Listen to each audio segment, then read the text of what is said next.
Hello and welcome to TCS academy. आज हम UGC net psychology के सिलेबस पर चर्चा करेंगे, जिसमें हम पहली यूनिट पे बात करेंगे।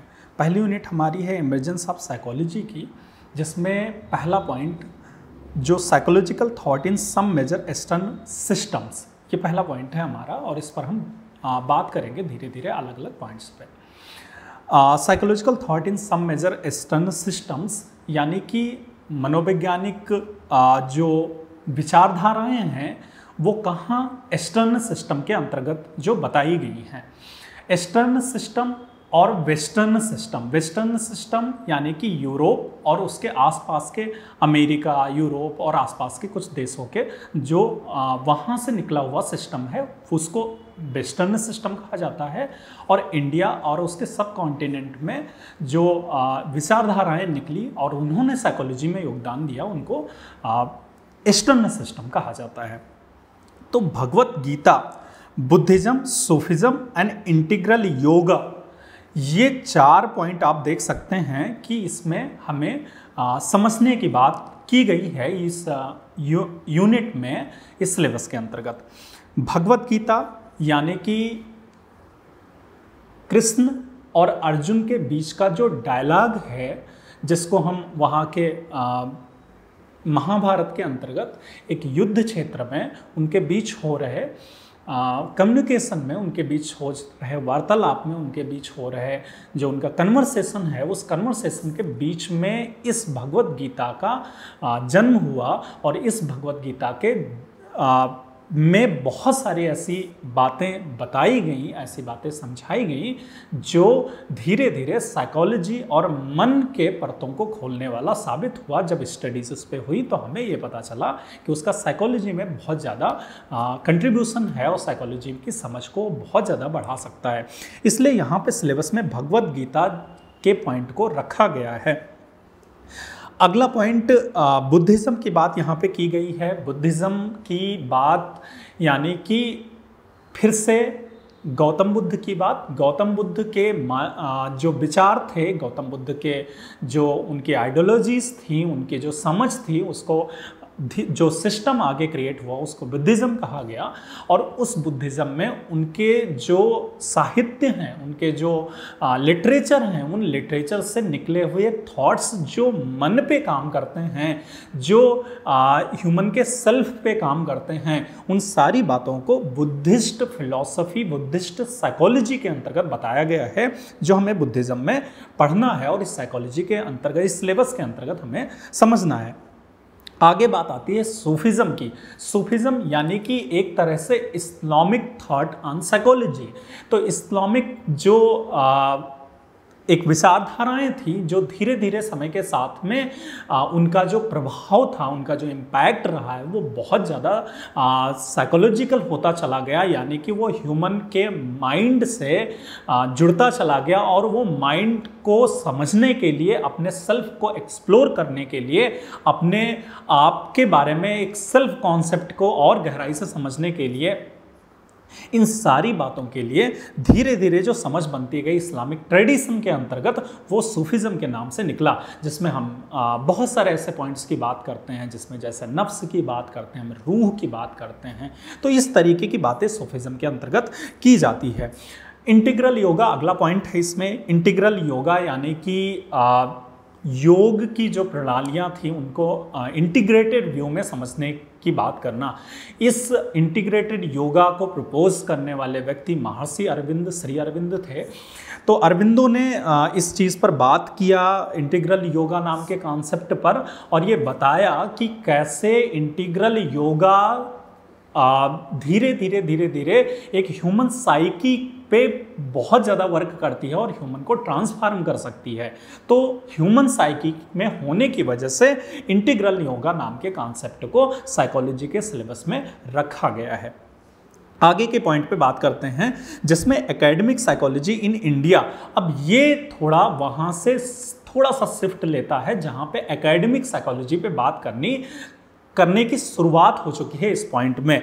तो एकेडमिक साइकोलॉजी इन इंडिया, जिसमें प्री इंडिपेंडेंस एरा की बात की गई है, यानी कि इंडिपेंडेंस से पहले की बात, यानी कि 1947 से पहले की बात, यानी कि 1947 से जो पहले स्थितियां थी साइकोलॉजी की, जो इंडिया में कंडीशंस थी, यानी कि जो लोग बाहर से विदेशों से पढ़ के आए हैं और यहाँ पे साइकोलॉजी को स्थापित किया जिन्होंने, उसमें बहुत अलग अलग लोगों के नाम हैं और बहुत सारे लोगों के उसमें आप उनके थॉट्स, उनके रिसर्च वर्क्स और इन सारी चीज़ों को इसमें आगे के पॉइंट्स में हम मेंशन भी करेंगे और समझेंगे कि इसमें प्री इंडिपेंडेंट एरा के बाद पोस्ट इंडिपेंडेंट एरा भी है, यानी कि भारत के आज़ाद होने के बाद 1947 के बाद की स्थितियां भी हमें समझनी हैं कि उसके बाद धीरे धीरे साइकोलॉजी कैसे इंडियन कॉन्टेक्स्ट में और इंडिया के जो थॉट्स प्रोसेसेस थी उनको ज़्यादा इन्फ्लुएंस होकर धीरे धीरे इंडियन सिस्टम में इवॉल्व होती चली गई। तो ये हमें पोस्ट इंडिपेंडेंट एरा के में समझना है। इसमें अलग अलग ईयर को लेके भी इसमें बात की गई है कि जैसे इसमें 1970s में अगर, यानी कि इस जो ये डिकेड था, ये दशक था, इस दशक में कुछ और बातें ऐसी हुई होंगी, कुछ स्पेसिफिक बातें हुई होंगी जिन पर यहाँ पर बात की गई है। तो 1970s में क्या स्पेसिफिक बात हुई, इसको यहाँ पे मेंशन किया गया है, the move to addressing social issues, यानी कि जो बातें अभी तक एक एकेडमिक तरीके से यहाँ साइकोलॉजी में आई थी, वो चीज़ें धीरे धीरे एड्रेसिंग सोशल इश्यूज की तरफ, यानी कि सोशल इश्यूज अलग अलग तरीके से, जब भारत आज़ाद होता है तो भारत में बहुत सारे ऐसे सोशल इश्यूज जन्मते हैं, जैसे कि यहाँ पे कास्टिज्म हो गया, क्षेत्रवाद हो गया, इसके साथ साथ में भाषा को लेके बहुत सारे ऐसे प्रॉब्लम्स होते चले गए, इसके साथ साथ में बहुत रिलीजन से रिलेटेड कुछ प्रॉब्लम्स आई, इसके अलावा सोशल जो फंक्शनिंग थी उस पर भी बहुत सारे ऐसे प्रॉब्लम्स थे, हेल्थ इश्यूज थे, और ऐसे बहुत अलग अलग चीज़ें थी जिनमें समाज का को लेके साइकोलॉजी का योगदान हो सकता था। तो धीरे धीरे वहाँ से साइकोलॉजी की भूमिका बढ़नी शुरू हुई। तो ये 1970 से शुरू हुआ। अगला पॉइंट इसमें है 1980s, यानी कि अगले डिकेड में आता है। ये 1970s में सोशल इश्यू पे बहुत सारी साइकोलॉजी से रिलेटेड रिसर्चेज हुई, बातें हुई।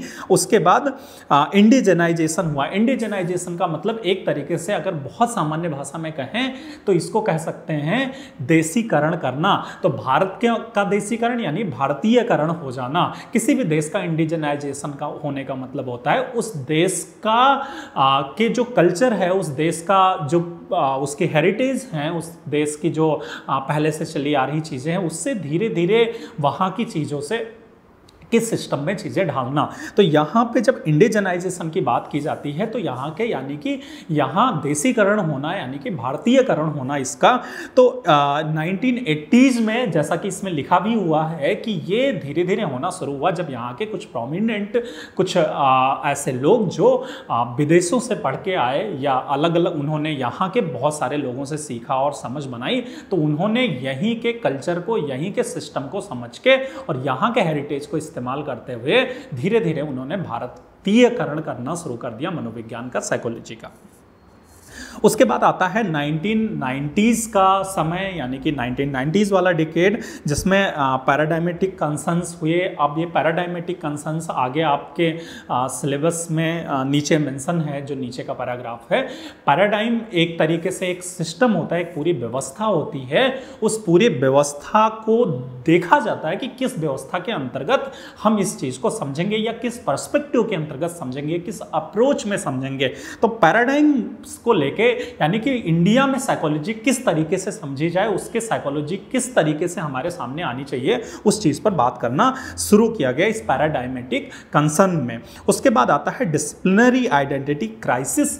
डिसिप्लिनरी आइडेंटिटी क्राइसिस यानी कि साइकोलॉजी के सामने एक बहुत बड़ी क्राइसिस इस बात के लिए आई, इस बात के लिए एक तरीके से प्रॉब्लम्स आई, इस बात के लिए थोड़ी सी समस्याएं सामने आई कि इसको डिसिप्लिन को लेके कितनी ज़्यादा हम यहाँ पे जो क्राइटेरिया बनाए वो क्राइटेरिया कौन सी होनी चाहिए जिससे हम इसको एक इंडिपेंडेंट डिसिप्लिन की तरह सामने आए। क्योंकि शुरू में जैसा कि ये वर्ल्ड में भी यही था और जब इंडिया में भी आई तो बहुत ज़्यादा ये फिलॉसफी से जुड़ी हुई रही।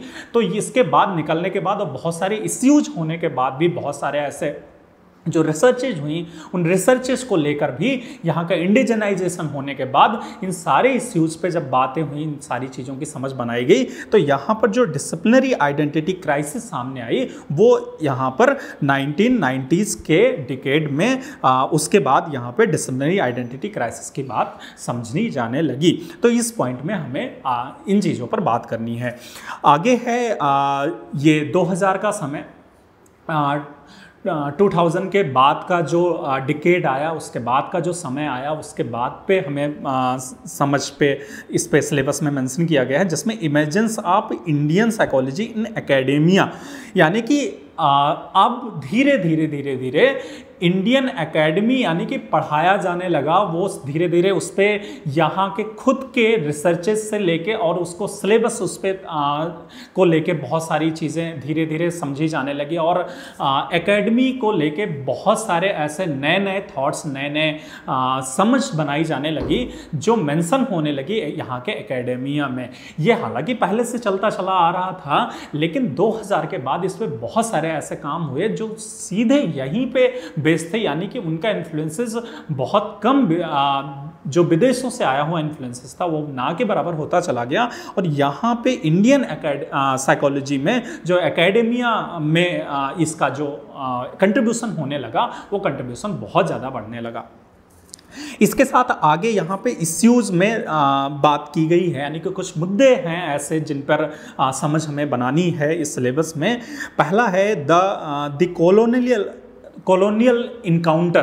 तो कॉलोनियल इनकाउंटर का मतलब ये होता है कि हम जहाँ पर जब ब्रिटिश भारत में आए या और बहुत सारे डच आए, ये फ्रांसीसी आए और ऐसे लोग, तो जो भारत एक कॉलोनियल पीरियड से होके गुजरा, तो वहाँ पे उसके आने की वजह से कौन कौन से ऐसी चीज़ें इश्यूज रहे जिससे भारत को में साइकोलॉजी के फैलने का मौका मिला और उससे साइकोलॉजी को मदद मिली, जिससे साइकोलॉजी भारत में अलग अलग क्षेत्रों में अलग अलग सब्जेक्ट्स के साथ धीरे धीरे अपनी जड़ें जमाने लगा। लेकिन उसके साथ साथ हमें उस इश्यूज पर भी चर्चाएं करनी है कि पोस्ट कॉलोनियलिज्म एंड साइकोलॉजी, यानी पोस्ट कॉलोनियल जो पीरियड आया, यानी कॉलोनियल के बाद का पीरियड आया, यानी कि ये भी कुछ उसी तरीके से सिस्टम पे हमें बात करनी है जैसे आज़ादी के बाद की बात पे। तो जब कॉलोनियल यहाँ पे सिस्टम ख़त्म हुआ तो उसके बाद साइकोलॉजी कैसे आगे बढ़ी और किन चीज़ों को समझ के आगे बढ़ी, यानी कि उन्हीं सारी चीज़ों को और ज़्यादा बेहतर तरीके से हम कॉलोनियल पर्सपेक्टिव पे समझ के हम उन चीज़ों को आगे इस पॉइंट पे समझेंगे। आगे का जो पॉइंट है वो lack of distinct disciplinary identity पे बात करता है। तो जो डिस्टिंक्ट डिसिप्लिनरी आइडेंटिटी थी उसकी जो लैक थी, यानी कि उसकी जो कमी थी, उस कमी कौन कौन सी कमियां थी और किन किन कमियों की वजह से एक डिसिप्लिनरी आइडेंटिटी को इसको लाना थोड़ा सा मुश्किल हुआ, एक इंडिपेंडेंट डिसिप्लिन की तरह इसको लाना थोड़ा सा मुश्किल था, और धीरे धीरे कौन सी चीज़ें आती गई जिनकी वजह से एक इंडिपेंडेंट डिसिप्लिन बनता चला गया। तो उन सारी चीज़ों पर हमें इस पॉइंट पर बात करनी है इस सिलेबस के इस पॉइंट में।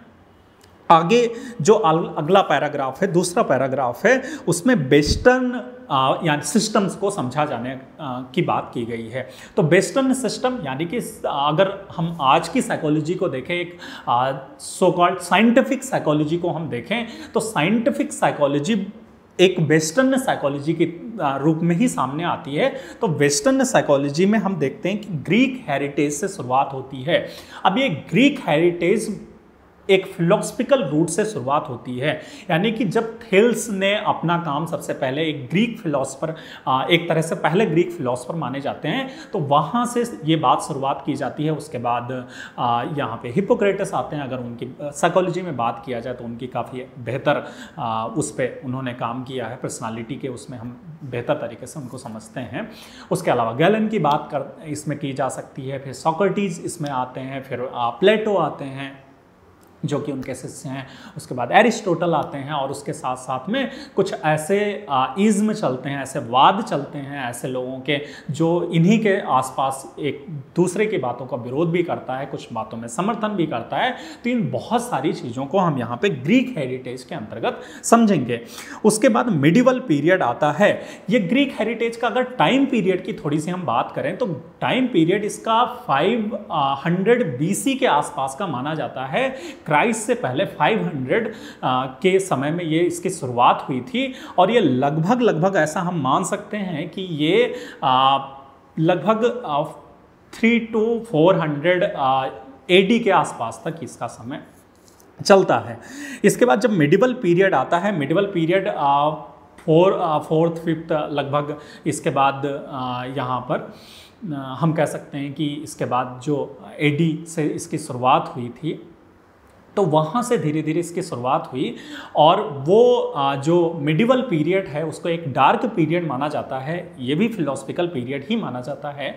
तो इसमें बहुत सारे ऐसे लोग आए जिन्होंने उस डार्क पीरियड में होने के बावजूद एक ऐसे जगह में जहाँ पे ये कहा गया कि बहुत ज़्यादा सुपरस्टिशंस बढ़ गए थे, बहुत ज़्यादा ऐसे अंधविश्वास और उससे रिलेटेड चीज़ें बढ़ रही थी, यानी कि साइंटिफिक जो टेम्पर था, जो सिस्टम था वो धीरे धीरे थोड़ा सा कमज़ोर हुआ है, फिलोसफिकल टेम्पर था वो धीरे धीरे कमज़ोर हुआ था। लेकिन उसमें भी कुछ ऐसे लोग थे जिन पे हमें समझ बनानी है, जिसमें एविसेना पे बात यहाँ पे की जाती है। इसके साथ साथ में थॉमस एक्विनास हो गए, ऑगस्टाइन हो गए, फ्रांसिस बेकन हो गए। तो ऐसे बहुत सारे लोग हो गए जिन्होंने ये सब डार्क पीरियड होने के बावजूद भी इस पर काफ़ी काम किया इस मिडिवल पीरियड में। उसके बाद अगला पॉइंट आता है मॉडर्न पीरियड का। मॉडर्न पीरियड में आगे के जो पॉइंट हैं उन मॉडर्न पीरियड में वही लोग या वही सिस्टम या वही स्कूल्स जो बने या वही संप्रदाय जो बने, वही सारी चीज़ें मॉडर्न पीरियड में सबसे बेहतर तरीके से डोमिनेट करती हैं, जिसमें स्ट्रक्चरलिज्म की बात की गई। स्ट्रक्चरलिज्म यानी कि जिसकी शुरुआत की अगर हम बात करें तो यहाँ पे ये इसके जो पहले थॉट्स थे, जिनकी थॉट्स से स्ट्रक्चरलिज्म निकला, वो विलियम वुंड थे, वहाँ से और फिर वो यहाँ पे फेक्नर से चीज़ें सामने आई। तो यहाँ स्ट्रक्चरलिज्म की बातें हमें समझनी होती हैं। फिर फंक्शनलिज्म यानी कि विलियम जेम्स को की जो काम थे उनको समझना होता है। साइको एनालिटिकल, आप जानते हैं कि इसमें फ्राइड की और की बातों को बहुत बेहतर तरीके से हमें उनकी थेरीज को समझना होता है। फ्राइड और फ्राइड के साथ साथ फ्राइड जो फ्राइड को मानने वाले थे, न्यू फ्राइडियन थे, उनकी भी बातों को हम यहाँ पर इस साइको एनालिटिकल जो यहाँ पर सिस्टम है उसमें हम समझते हैं।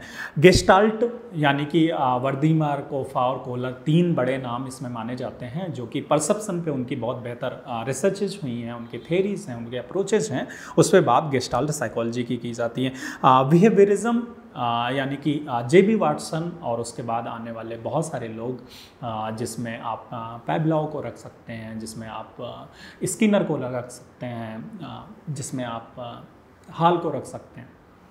तो यहाँ पर ये बिहेवियरिज्म में इन लोगों का कंट्रीब्यूशन रहा है, जिनकी वजह से इस पॉइंट ये साइकोलॉजी के बिहेवियर वाले एस्पेक्ट्स को बहुत ज़्यादा मान्यता मिली। तो हमें इस पॉइंट पे इन सारे लोगों को पढ़ना है और इनके जो थेरीज हैं, इनके पर्सपेक्टिव्स हैं, इनके अप्रोचेज हैं, हमको समझना है।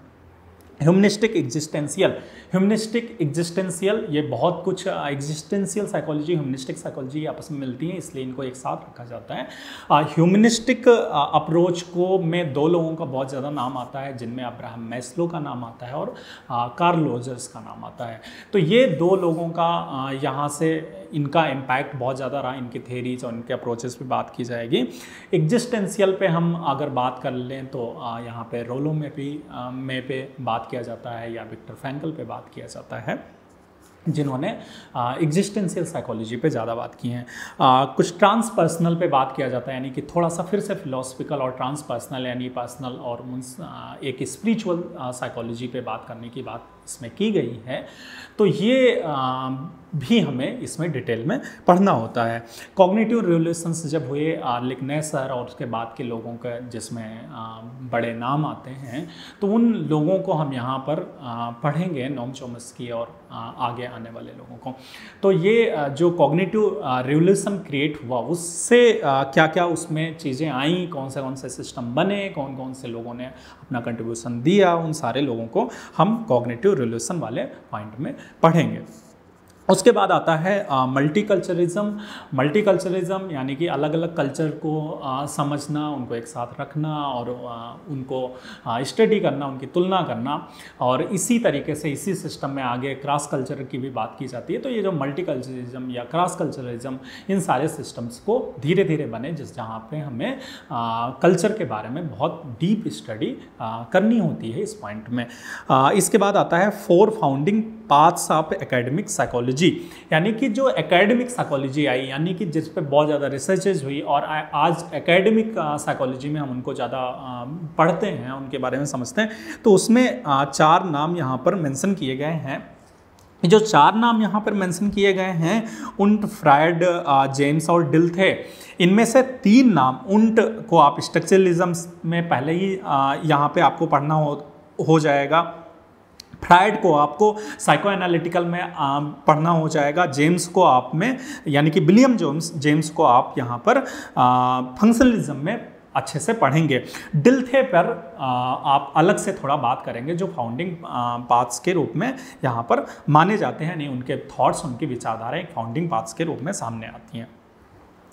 इसके बाद आते हैं कुछ इसमें इश्यूज, जिसमें crisis in psychology due to strict adherence to experimental analytical paradigm, जिसमें लॉजिकल एम्पिरिसिज्म की बात की गई है। यानी कि कुछ ऐसे जो साइकोलॉजी में कुछ क्राइसिस बनी, जिन क्राइसिस में कुछ जो स्ट्रिक्ट, आप जानते हैं कि जब एक एक्सपेरिमेंटेशन की बात की जाती है तो एक्सपेरिमेंटेशन बहुत स्ट्रिक्ट होता है, क्योंकि ये प्योर साइकोलॉजी में यूज होता है, इस प्योर साइंस में इसका यूज होता है। तो प्योर साइंसेज आप वहाँ पे जब वेरिएबल्स की बात करते हैं या कुछ ऐसे सेटिंग्स की बात करते हैं जिसमें जो आपके सामने चर हैं, वेरिएबल्स हैं, वो बहुत ज़्यादा कंट्रोल्ड आप उनको कर सकते हो किसी लैब में, किसी जो सिचुएशन वहाँ पे बनाई जाती है। लेकिन साइकोलॉजी का जो एक्सपेरिमेंटेशनल एक सेटिंग है, वो वहाँ पे मुश्किल होती है, क्योंकि उसके चर, उसके वेरिएबल्स कुछ ऐसे हैं जो जिनमें कंसिस्टेंसी उतनी ज़्यादा नहीं होती है, वो उतने ज़्यादा वो स्ट्रिक्ट एडहेरेंस को फॉलो नहीं करते, उसके जो क्राइटेरियाज हैं उनको फॉलो नहीं करते, यानी उनमें चेंजेस बहुत तेज़ी से हो जाते हैं। जो उनमें फ्लेक्सिबिलिटी वो बहुत ज़्यादा होती है, क्योंकि एक बिहेवियर में और साइकोलॉजी से रिलेटेड चीज़ों में बहुत ज़्यादा ऐसी होती हैं। तो कौन कौन से ऐसे इश्यूज हैं, कौन कौन से ऐसे प्रॉब्लम्स हैं, कौन कौन से ऐसे क्राइसिस हैं, हमें उस पर बात करनी है इस वाले पॉइंट में।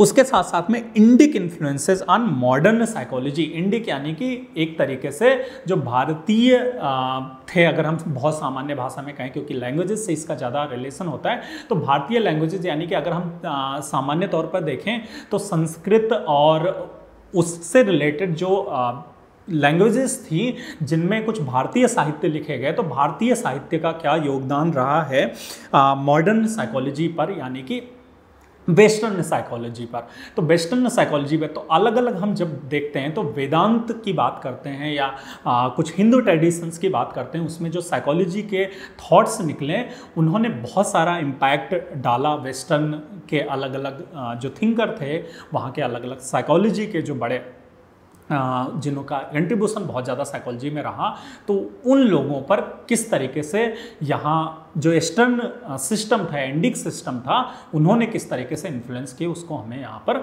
समझना है। अगला जो इसमें अब आता है हमारे सामने कुछ तीसरा यहाँ पैराग्राफ, उस तीसरे पैराग्राफ में हमें जिन पॉइंट पे बात करनी है, उसमें पहला पॉइंट है essential aspects of knowledge paradigms, यानी कि कौन कौन से नॉलेज पैराडाइम्स होते हैं। अगर बहुत सिंपल भाषा में हम समझें तो ये होते हैं कि किसी भी डिसिप्लिन को बनने के लिए, किसी भी नए डिसिप्लिन को सामने आने के लिए, और सामान्य भाषा में कहें तो किसी सब्जेक्ट को सामने आने के लिए कुछ ऐसे उसको प्रोसेस से होके गुजरना पड़ता है, क्योंकि कोई भी सब्जेक्ट एक ट्रुथ को खोजना चाहता है, एक सच्चाई को खोजना चाहता है, एक रियलिटी को खोजना चाहता है, तो उस ट्रुथ, उस रियलिटी को खोजने के लिए एक प्रॉपर प्रोसीजर को फॉलो करना पड़ता है। तो उसमें जो कुछ सिस्टम क्रिएट होते हैं, उसमें जो कुछ पॉइंट्स बनते हैं, जिसमें ऑन्टोलॉजी, जिसमें एपिस्टेमोलॉजी और मैथडोलॉजी की 2-3 पॉइंट्स की इसमें बात किया गया है। ऑन्टोलॉजी की अगर हम बात करते हैं, ऑन्टोलॉजी का मतलब होता है कि आप ट्रुथ के बारे में एक्सप्लोर करना चाहते हो, आपके सामने रियलिटी है, उस रियलिटी को समझना चाहते हो, और रियलिटी के बारे में जो एक समझ बनाने की बात आती है, रियलिटी को समझना, रियलिटी के बारे में जो एक हम उस ट्रुथ तक पहुंचना चाहते हैं, तो वो जो एक उसके पीछे एक सिस्टम क्रिएट होता है, उसको ऑन्टोलॉजी के अंतर्गत हम समझते हैं। एपिस्टेमोलॉजी यानी कि वो कौन से तरीके हैं, वो कौन से रास्ते हैं, कौन से वेज हैं जिनसे हम पहुंच सकते हैं उस ट्रुथ तक, उस सच्चाई तक, उस रियलिटी तक, जहां पर हम ये समझें कि ये जो फैक्टर्स हैं, जो सामने घट रही घटनाएं हैं, जो ये फेनोमेनन है, ये सारी चीज़ें के पीछे क्या कारण हैं। तो ये 2 बातें ऑन्टोलॉजी और एपिस्टेमोलॉजी की हुई, लेकिन उनके लिए जो प्रॉपर, जो ज़मीनी, जो एक तरीके से प्रैक्टिकलिटी में जो मेथड्स तैयार होते हैं, जो विधियाँ तैयार होती हैं, उनको हम मैथडोलॉजी में पढ़ते हैं। तो ऑन्टोलॉजी हो गया यानी कि ट्रुथ या रियलिटी को समझना, उसके बाद एपिस्टेमोलॉजी यानी उसके बारे में जो नॉलेज हम समझते हैं, किस विधियों से, किन तरीकों से हम वहाँ पहुँचे, और उसके प्रैक्टिकल जो डायमेंशंस होते हैं, यानी कि प्रैक्टिकल कुछ स्ट्रेटजीज और मेथड्स होते हैं, उसको हम मैथडोलॉजी में पढ़ते हैं। आगे के सिलेबस में इसमें पॉइंट बात किया गया है पैराडाइम्स ऑफ वेस्टर्न साइकोलॉजी। तो यहाँ पर हम जो बात करेंगे पैराडाइम्स ऑफ वेस्टर्न साइकोलॉजी में पॉजिटिविज्म और पोस्ट पॉजिटिविज्म की बात की गई है, साथ साथ में इसमें क्रिटिकल पर्सपेक्टिव की बात की गई है, सोशल कंस्ट्रक्शनिज्म की बात की गई है, एग्जिस्टेंशियल फेनोमेनोलॉजी की बात की गई है, और कोऑपरेटिव इंक्वायरी की बात की गई। यानी कई सारे पॉइंट्स को यहाँ पे रखा गया। किसमें? पैराडाइम्स ऑफ वेस्टर्न साइकोलॉजी में। यानी वेस्टर्न साइकोलॉजी के बहुत सारे पैराडाइम्स हैं। हमने अभी पैराडाइम्स पे बात किया था कि पैराडाइम्स जो होते हैं वो एक पूरा का पूरा सिस्टम या अप्रोच क्रिएट करते हैं अपने अंतर्गत, जिनको हम समझते हैं कि किस तरीके से नॉलेज को परखा जाए, किस तरीके से नॉलेज को समझा जाए, या किस तरीके से रियलिटी और ट्रुथ तक पहुंचा जाए। तो ये जो आगे हमने ऊपर के पॉइंट्स पढ़े थे, उन्हीं पॉइंट्स को कंटिन्यू करते हुए हम यहाँ पर इसकी समझ बनाते हैं। तो पॉजिटिविज्म का मतलब ये होता है कि हम यहाँ पर सिस्टम आया, उस सिस्टम को हम बहुत ही ऑब्जेक्टिव होकर समझने की कोशिश जब करते हैं तो पॉजिटिविज्म के सिस्टम कहलाते हैं। तो इसको बहुत डिटेल में हमें यहाँ पर पढ़ना है। उसके बाद आता है पोस्ट पॉजिटिविज्म, यानी कि यहाँ पर अब ये आते हैं जो इनका ऑब्जेक्टिविटी थी, ऑब्जेक्टिविटी धीरे धीरे सब्जेक्टिविटी में बदलती है। यानी कि बहुत सारी ऐसी चीज़ें हमने समझा कि उनको सब्जेक्टिव तरीके से, यानी कि सारी जो रियलिटी होती है वो पूरी तरह से ऑब्जेक्टिव तरीके से नहीं देखी जा सकती, उनको सब्जेक्टिव तरीके से भी देखने की ज़रूरत पड़ती है। और धीरे धीरे पोस्ट पॉजिटिविज्म में पॉजिटिविज्म बदलने लगा और उसके थॉट प्रोसेस समझे जाने लगे। तो यहाँ पर पोस्ट पॉजिटिविज्म के रूप में हम यहाँ पर उसको डिटेल में समझेंगे।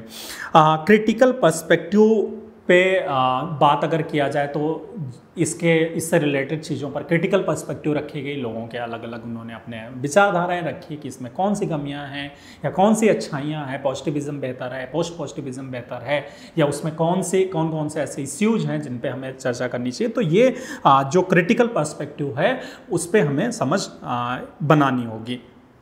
सोशल कंस्ट्रक्शनिज्म की बात अगर किया जाए, यानी कि समाज के पर्सपेक्टिव से, समाज के इंटरेक्शन से हमें ट्रुथ और रियलिटी तक समझने के जो बात की गई है वो इस वाले पॉइंट में हमें समझना होता है। उसके बाद एग्जिस्टेंशियल फेनोमेनोलॉजी, यानी कि हम यहाँ पर एग्जिस्टेंस को सब्जेक्टिव एक्सपीरियंसेस, सब्जेक्टिव रियलिटीज से समझने की कोशिश करते हैं, वो इस पॉइंट के अंतर्गत हमें डिटेल में पढ़ना पड़ेगा। साथ में कोऑपरेटिव इंक्वायरी यानी कि सभी को साथ साथ लेके एक तरीके से रिसर्च करना, यानी कि ट्रुथ तक पहुंचना, रियलिटी तक पहुंचना, सच्चाई तक पहुंचना, यानी कि अकेले नहीं, यानी कि आप इसमें कह सकते हो कि लोगों पर रिसर्च नहीं, लोगों के साथ रिसर्च करना। तो उनकी मदद लेके रिसर्च करना, उनके साथ साथ रिसर्च करना, जो कोऑपरेटिव इंक्वायरी के अंतर्गत आता है।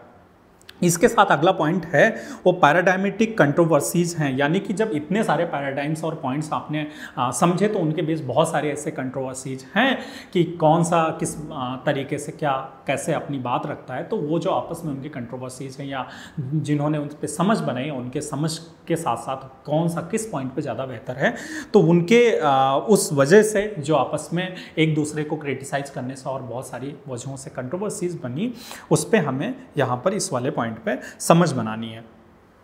उसके बाद अगला पॉइंट आता है significant Indian paradigms on psychological knowledge.